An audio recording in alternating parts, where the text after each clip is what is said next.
It was an emotional day as members of the Kennedy family assembled in a courtroom in New York to support one of their own today.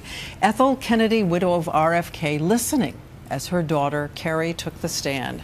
Her daughter on trial for driving under the influence of a sleeping aid, and today vividly recalling her father, his death, and the mother who carried the family forward.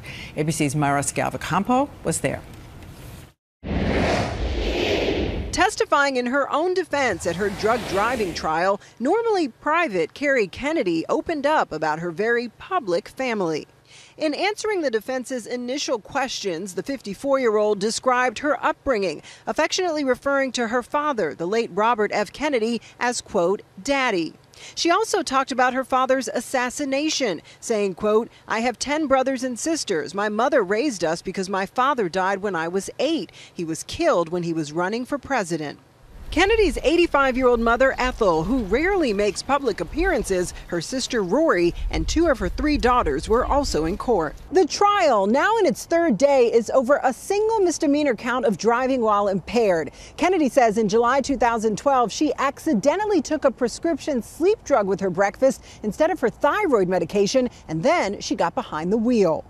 Kennedy, who has pleaded not guilty, testified she felt disoriented and frightened and says, quote, I was struggling to figure out what had happened to me. If these jurors agree with the prosecution and defense that this was an accident, it seems like a stretch to convict her.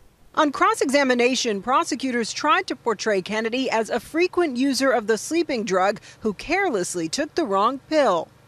In the final moments, the prosecutor asked Kennedy if a conviction would hurt her public image. Kennedy responded, yes. Mara Schiavocampo, ABC News, New York.